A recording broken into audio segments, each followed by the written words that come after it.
इस बार तो गर्मी जाने का नाम ही नहीं ले रही है। पता नहीं कब तक रहने वाली है गर्मी। किचन में काम करना इतना मुश्किल हो जाता है। और एक हमारी मम्मी जी हैं, बैठी रहती हैं, ये नहीं कि मुझे सब्जी काट के देते। और राजीव तो मम्मी से भी 2 कदम आगे हैं, बैठे बैठे ऑर्डर देते रहते हैं बस। डॉली। हाँ जी राजीव। सुनो, वो मेरा ऑफिस में दोस्त मनोज है ना, उसकी वाइफ ने 1 महीने के लिए गांव जा रही है, तो मैंने मनोज को बोला कि तेरा लंच ना मैं ही लेके आया करूंगा। तो डॉली आप क्या करना, मंडे से ना मनोज का भी लंच पैक करके दे दिया करना। 1 महीने की बात है बस। क्या राजीव, 1 महीने के लिए आपके दोस्त का लंच घर से जाएगा? आप तो बड़े दानी हो। राजीव आप ऐसा करना, अपने ऑफिस में ना 2-4 लोगों को और पूछ लेना, कहीं उनकी बीवियां भी गाँव ना जा रही हो, लगे हाथ उनका लंच भी दे दिया करूंगी। अरे मैं कोई मजाक थोड़ी कर रहा हूँ और तुम इस बात को मजाक में लेके जा रही हो। बोलता हूँ उसका लंच 1 महीने के लिए पैक करके दे देना, कोई आफत थोड़ी आ जाएगी। हाँ तो मैं भी कोई मजाक नहीं कर रही हूँ। आपके दोस्त की बीवी 1 महीने के लिए गांव जा रही है ना, तो अपने दोस्त को बोलो 1 महीने ना बाहर से खाना खा ले, तो उसको मेरे मत्थे मत मरो। मेरे को पता है सुबह कितना ज्यादा काम होता है, इतनी भागदौड़ होती है, वैसे भी इतनी ज्यादा गर्मी पड़ रही है। ये तो है नहीं कि कोई मेरा काम में मेरी हेल्प कर दे, बैठे बैठे ऑर्डर जमाते रहते हो। हाँ जी मम्मी जी आई, ये लो एक और फरमाइश। हाँ जी मम्मी जी। बहू मेरा आम पन्ना पीने का मन कर रहा है, जा जल्दी से बना के ला, गर्मी बहुत हो रही है। वो क्या है मम्मी जी, आम पन्ना इस टाइम घर में खत्म हो रखा है, अब मार्केट से लेके आना पड़ेगा। रूह अफ़ज़ा बना दूं आपके लिए? अरे बहू, गर्मी में जिस चीज को पीने का मन करेगा वही पीऊंगी ना। जा लाला की दुकान से ले आ। डॉली लाला की दुकान पे जाओगी ना तो यार मेरे लिए पेप्सी भी ले आना यार, और ठंडी रहना, बहुत ज्यादा गर्मी है प्लीज।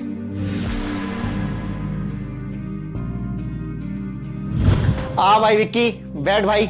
और सुना, घर में सब ठीक ठाक है? हाँ भाई, घर पे तो सब ठीक ठाक है। भाई तेरा घर बहुत चमक रहा है। भाई साहब पानी। थैंक यू जी।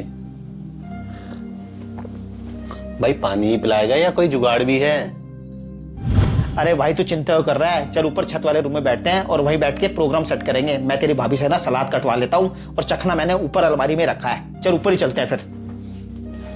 बस इस दोस्त की और कमी थी। इतने दिनों से मैंने इनको बोला हुआ घर के पंखे गंदे हो रहे हैं, घर के पंखे साफ कर दो। पंखों के लिए तो टाइम निकला नहीं है, दोस्त के लिए टाइम फट से निकल गया। परेशान करके रखा हुआ है मेरे को। हाँ राजीव बोलो। वो विक्की और मैं ना ऊपर छत वाले कमरे में बैठे हैं। आप क्या करो, हमारे लिए थोड़ा सा सलाद काट दो, और हाँ नींबू और चाट मसाला थोड़ा सा ज्यादा डाल देना, और जब कट जाए ना सलाद तो हमें ऊपर ही देने आ जाना।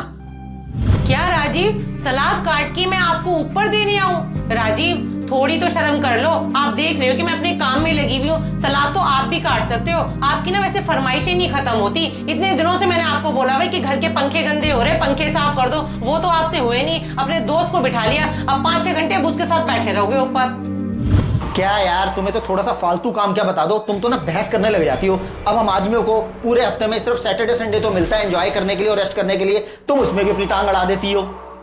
राजीव एक बात बोलूं, तुम आदमी लोग ना सिर्फ और सिर्फ अपने बारे में सोचते हो, कभी हम औरतों के बारे में सोचा है? तुम्हें तो हफ्ते में 2 छुट्टियां मिल जाती हैं, हम औरतें 365 दिन काम करती हैं, बिना किसी छुट्टी के, बिना किसी शिकायत के।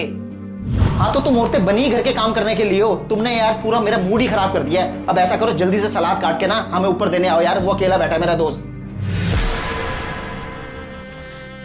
हाँ राजीव, आपने बिल्कुल सही कहा। हम औरतें बनी ही घर के काम करने के लिए हैं, क्योंकि हम औरतें इंसान नहीं, घर के काम करने की मशीनें हैं।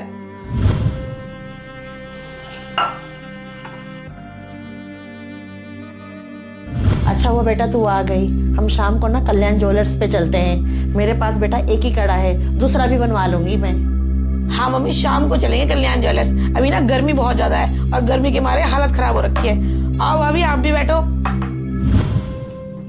हाँ दीदी, आप बिल्कुल ठीक कह रहे हो। इस बारी ना गर्मी कुछ ज्यादा ही पड़ रही है, और किचन में काम करना तो बहुत ही मुश्किल हो जाता है इस गर्मी में, इतने पसीने आते हैं। हाँ भाभी सही कह रहे हो, गर्मी तो बहुत ही पड़ रही है।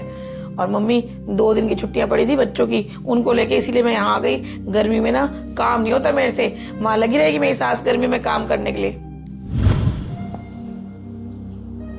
बेटा तूने अच्छा किया यहाँ पे आके, अब तू 2 दिन आराम कर।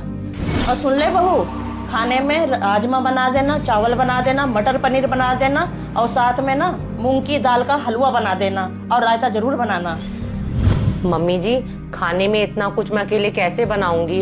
और आपको तो पता ही है किचन में खड़ा होना कितना मुश्किल हो जाता है, गर्मी इतनी ज्यादा है। आप ऐसा करना, किचन में मेरी हेल्प करा देना। अरे बहू, तू कैसी बात कर रही है? तुझे तो पता ही है मुझे गर्मी में कितनी घबराहट होती है।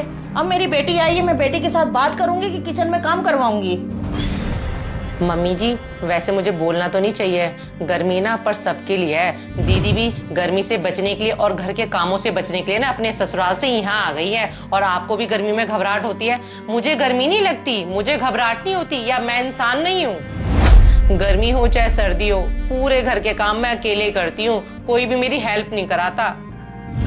दीदी, आज आप भी गर्मी से बचने के लिए और घर के सारे कामों से बचने के लिए अपने ससुराल से यहाँ आए हो ना। मम्मी जी, इसी तरीके से मैं भी गर्मी से बचने के लिए और घर के कामों से बचने के लिए अपने मायके जा सकती हूँ, पर मैं फिर भी नहीं जाती, क्योंकि मैं इस घर के बारे में सोचती हूँ, आपके बारे में सोचती हूँ, राजीव के बारे में सोचती हूँ। मम्मी जी, एक बात बोलूँ, हमेशा ना एक बहू को बहू नहीं समझा जाता, उसको काम करने वाली मशीन समझा जाता है।